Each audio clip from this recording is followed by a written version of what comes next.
Okay. Hello. A very good evening to all of you.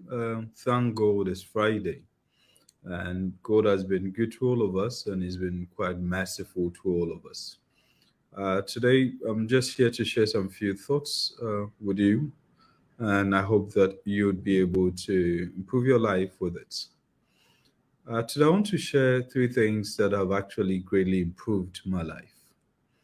There are three key principles, fundamental principles that are literally like the foundation of what my life is built around. For most people, I talk about abundance mentality. For many people, what they think is the world is like a small piece of cake. Once A gets it, half of that cake, the rest of us would have to share the rest of the cake. So, according to that person, the world is like maybe this cake. And then with this cake, the world, the person will just have that half of the cake, and then the rest of us would have to share the rest of the half. Now, with abundance mentality, our focus is that there is infinite, even though there are scarce and limited resources, there is enough for all of us. I personally travel and I like driving across the country, and then I like driving around. And oftentimes when I drive, I see a lot of vegetation, see a lot of greens around, and it tells us how many lands are still not inhabited and are still virgin lands still around. There is enough for all of us, and quite a number of us can really enjoy from it. I always believe that the sky is so big that all the birds can fly up in the sky. You don't have to destroy someone to become better. You don't have to step on someone's shoes, toes to jump over and become that person. I personally believe that what is yours is yours. What is meant for you is meant for you. Definitely, you will not sit aloof and just watch it happen. Abundance mentality is where you are able to open doors for people to enter, and you are not afraid that those people become better than you.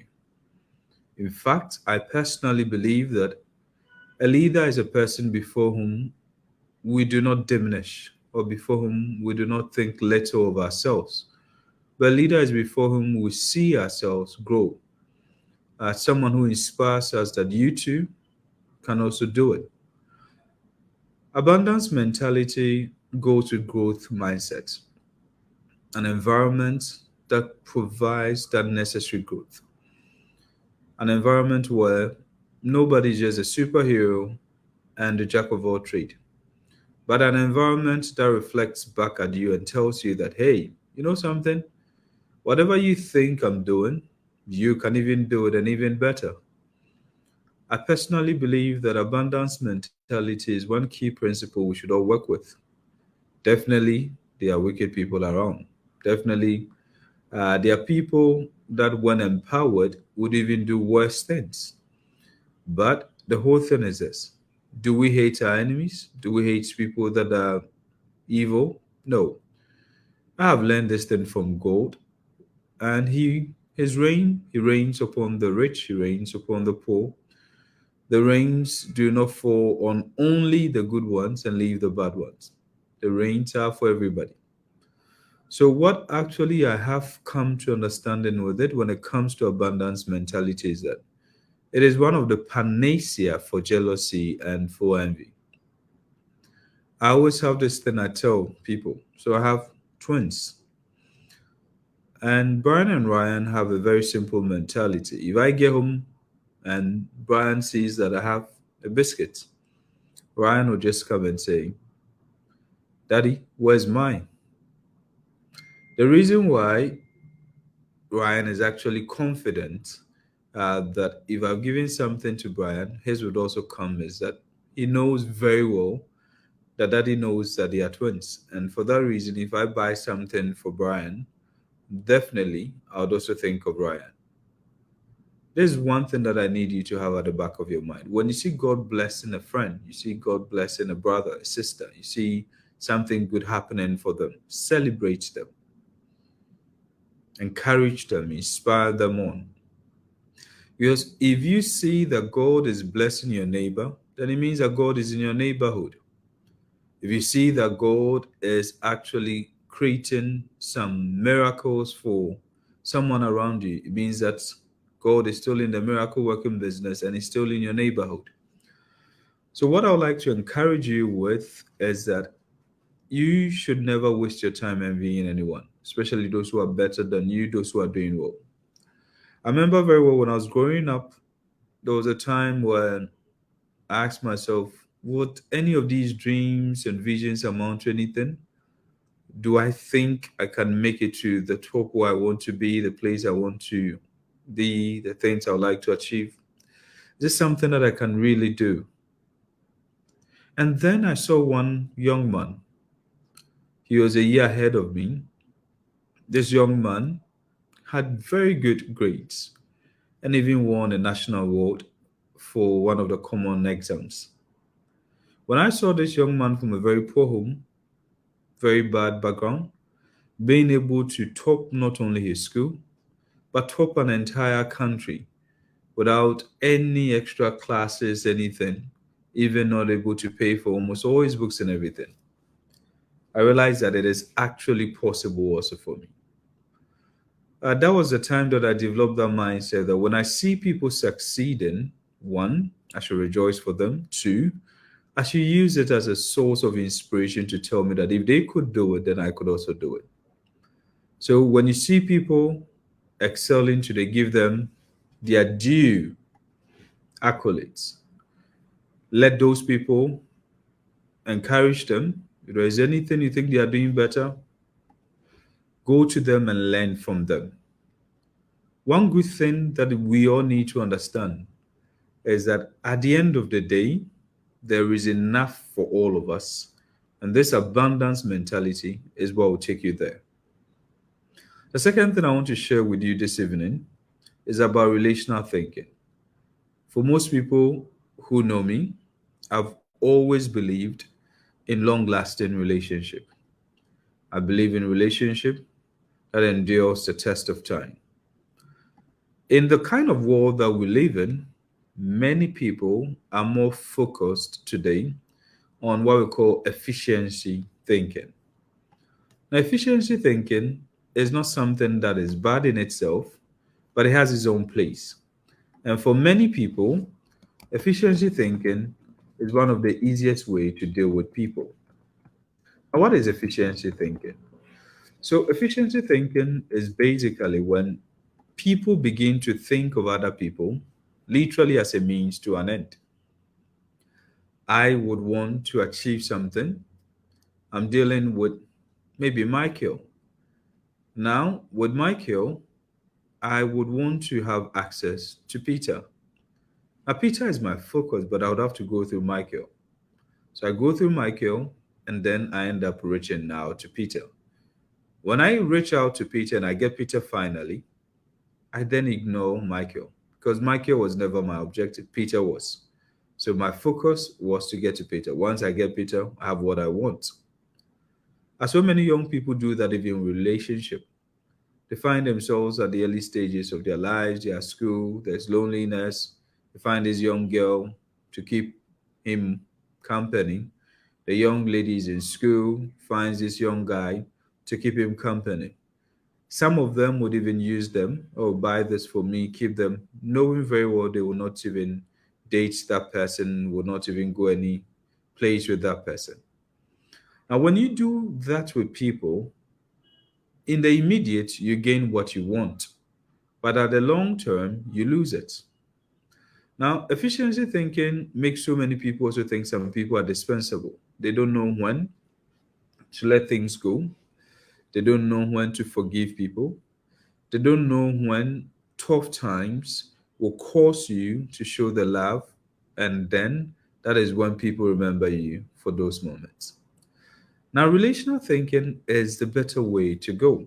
And relational thinking basically simply means that You don't see people as a means to an end, but you see people as a means and also the end.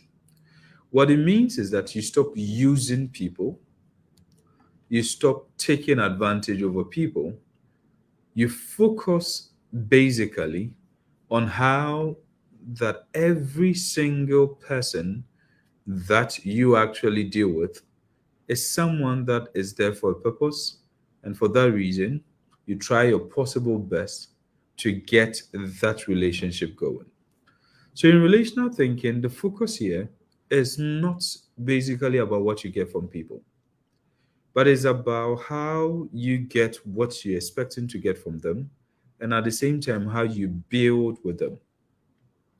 I've come across so many people that I've had to do maybe one particular project, one particular business, one gig, one something with them, and they ended up being friends forever, even family. And this is the reason when people work for you or work with you, and they begin to realize that beyond their productivity, your focus is also on their well being, empathy. So, relational thinking begins to put yourself in the shoes of other people. You begin to think how they feel, how they go through, and how best you're able to help them. The last one I want to share with you quickly is about person of interest. Last week, I remember one young person walking to me and telling me, Sir, I would want to be close to you. I wish I could come closer to you, but you look quite too busy. It's also difficult to reach you. I don't even know how to get in touch with you. And I told him, oh, yes, I'm busy. That, of course, because a man's blessings is found in the multitude of businesses. So I'm not an idle person. I have a lot of things going. But there is something about interest that people need to know. You know, there are some childhood friends you had, maybe back in your primary school, basic school, even your high school. People you were so close to, so tight, but today you hardly talk. It does not mean that all of them are people where there was a fallout, not necessarily that. But sometimes we end up outgrowing our friends.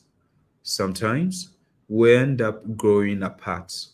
And the reason why some of your friends today, you grow apart from them is not because they are not good people.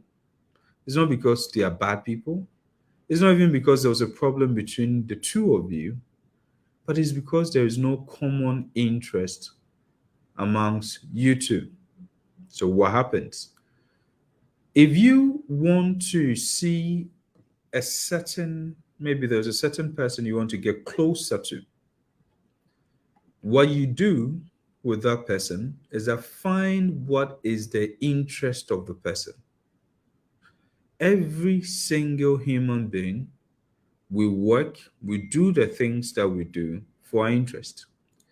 Now, that interest could be selfish, it could be a selfless one, it could be purpose driven, it could be vainglory, it could be a lot of reasons are the interest of people. However, until you understand the interest of the person, you would never be able to attract their attention. So, what you need to understand, and you need to understand it carefully, is that when there are certain people you are trying to get closer to and reach them at that level, you need to be able to identify their areas of interest. I have some very good friends of mine, childhood friends. Today, we talk sometimes once, maybe 2 months, 3 months, even sometimes 5 years we've not spoken. And these are still very good friends. But today, we don't have anything in common. We are not in the same business, we are not in the same industry, we don't live in the same place, we have different things going on, we are building our families, we are building our lives. And because they are not people involved in the things I do, I'm not involved in the things they do, we do not have a lot in common. So if you identify certain people that you want to learn things from, you want to get closer to, you need to identify their interest. When you identify that interest of theirs and you are able to deliver value to them, you would be able to get to their attention and do exactly what you hope to achieve from them.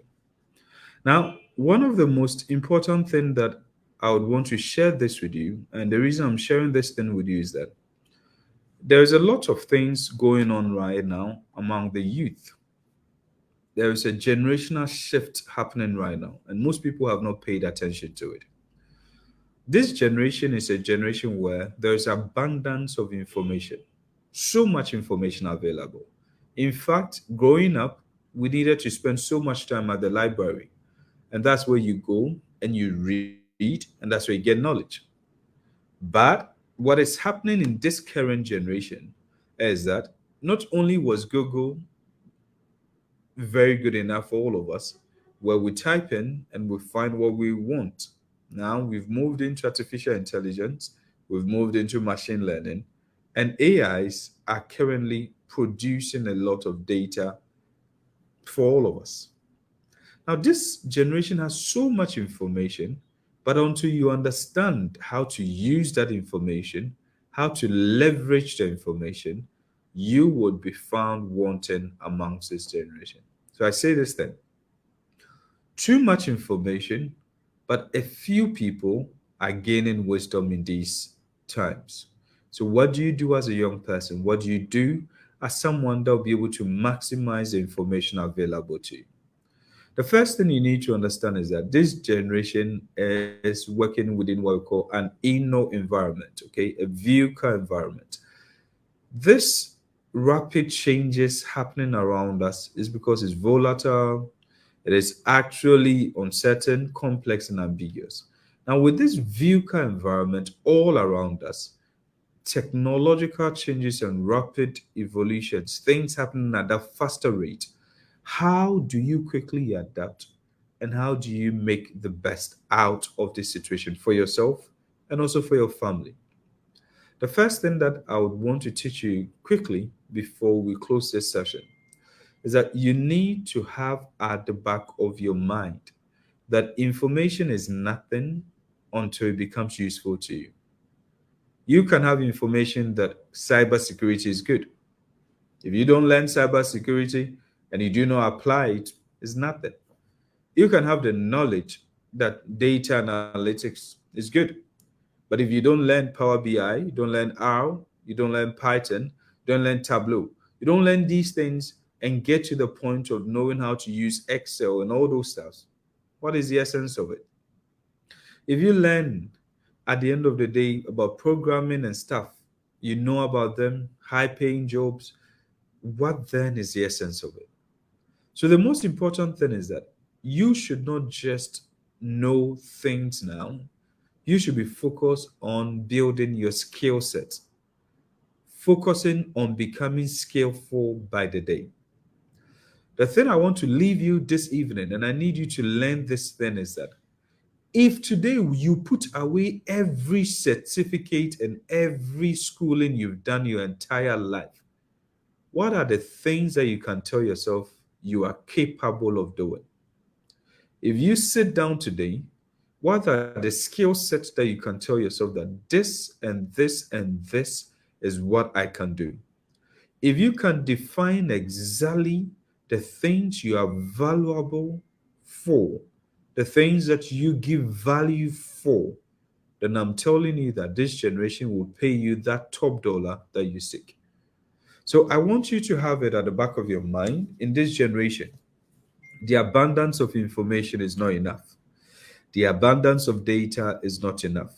It is how we leverage it, it is how we build upon it, and most importantly, is all about building that needed skill set that solves majority of the problem. The last thing I'm sharing with you, and I'll say good night to all of you, is that you need to learn to reinvent yourself. I'm a pure business student. Uh, did business, did economics, accounting, mathematics, business management at high school, and then moved on to do business administration, masters in business administration, and field everything business, and accounting, and then management accounting. Then moved on into financial analysis, econometrics, a whole lot of stuff. Pure business person. But then I realized that the world is actually changing. The world is just evolving. And if we decide to say, okay, I'm a pure business student, I'm a pure business uh, learner, and therefore I'm sticking with business, you might miss a lot. So today, there are so many things I'm learning behind the scenes, learning rigorously, and building my skill sets in other areas other than even business, other than finance, accounting, economics. Now, the reason why we have to do is that the world is evolving and you have to evolve. The world is changing and you have to change with it. Change with it in a positive way that the world, that's the changes that are happening, will not crush you, but you will be able to leverage that changes and then be able to help yourself. Today, I just wanted to share some few thoughts with you, not so much, but just to let you know that, hey, you are doing quite well already, most of you. It's great seeing quite a number of you joining on this notice. I like doing these impromptu things. But most importantly, today I talked about abundance mentality, the fact that you need to have this at the back of your mind that, hey, we all can be great. If somebody could do it, then I could do it. If I could do it, somebody else could do it. There is enough for all of us. Competition is good for all of us. We'll put all of us on the edge. We'll be able to improve ourselves. We'll be able to get better. Abundance mentality helps you not to envy people. When you see people excelling, you're happy for them. When you see your brother chasing a dream and you can help the person to chase the dream, you help the person because their success becomes your success, their victory becomes your victory. Abundance mentality kills envy, kills jealousy. Abundance mentality kills insecurity. You do not see people and then get insecure with them. No. If they are doing it, you are happy for them. If you do it, you do it also, and then you are not afraid of anything. We talked about relational thinking, where most of us should focus on building long-lasting relationship. Okay, we shouldn't focus on efficiency thinking, where people are just a means to an end. What can we get from them? What do we get from them? Once we get what we want, we ignore them. Learn to really care for people, genuinely care for them. It's not about what you get from them alone, but genuinely care for them. And when people get to know you care for them, they also will care for what you do. When your workers begin to know that you are not only concerned about their productivity, but their well being, when you take care of them, you also end up taking of what you're doing. And the last one that we talked about was about person of interest. A person of interest gives us a clear understanding of the fact that we need to understand that for us to be able to attract certain groups of people into our circles, we need to understand what their interests are. And we need to be able to pursue those interests along the lines with them. It is normal that people fall out with you. It is normal that we grow apart, especially when we don't have a lot of things in common. So if there are some people you love, some people you cherish, some people you adore, some people whose friendship you want more of it, it means that you need to look out for the common interest and areas that both of you could come together, share it, and then that will keep you going. I have my one of my long, very friends who has been with me, Prince. I talk about him. Most of you see me with him. So Prince has been with me for over almost 2 decades now, and we've been together for all these years. As a young man, when I met him and everything. But the good thing with him is that there is a common interest that he has always pursued along with me. That's the reason we've been together. There's always something that we are doing together that keeps us together. So a person of interest is someone who understands a common interest with you and the two of you pursue it together. And that is able to help you. And then the last thing that I just left with you was the fact that in this generation, there's so much information available. Today, you don't have to be in Harvard. You don't have to be in Oxford. You don't have to be in Yale now. You can go there later on. Before you get to those places, hopefully for most of you want to be in these Ivy Leagues and top universities, places, you can still be there. But there are a lot of courses online. Some are free of charge. YouTube has a lot of it, Coursera. you can go to most of these places. There are a lot of remote works that you can do. We have Fiverr, Brain Trust, Andela, Turing, so many of them that you can go. Those of you into IT that can enjoy some of them. Those of you that want to do a bit of call center, customer service, you don't even have to travel out of your country. Where you are, you can do a lot of these things. So don't just use the internet just for the music, just for the jokes, the fun. Connect to pages and sites that will give you a lot of useful information that will improve your life and make your life better. It's been a good time coming your way. My 25 minutes is up. I want to thank all of you so much. Like I do, I'll check if there are any questions here. I'll take two questions. If there are any live questions, I'll take them. If there is none, that'll be a good night and a wrap for tonight. God bless you so much. So I'm seeing Ben. Ben, good evening to you. Halidu, yes. Halidu, good evening. Alex, watching from Zambia. Yes, Alex, I've been seeing all your comments. Great. Thank you so much. Halidu, I've been seeing you. Esther, good. Esther, good evening. Precious Nana Good, good evening, Precious. Uh, Confidence we rise by lifting others. Good confidence. Thank you so much. You're amazing during the house summit. Uh, Joseph Ingrinasong, good. I can't get enough of Doc. Oh, thank you. Bless God for that. God bless you, Doc. Man of God, thank you so much. Halidu, again, thank you. Bernard Kakari, good. Such a very wonderful gentleman, Bernard. Claudia Cristo, that's my kid, sis. Good. Claudia, I hope you're doing well in Italy. And Precious, I think that's Sweden. Thank you. Switzerland or Sweden, one of them. And then Halidu, thank you so much. Obe Kotoku. Then Cindy. Hey, Cynthia, you joined in. God bless you. David Somenu. Good. David, was nice seeing you recently.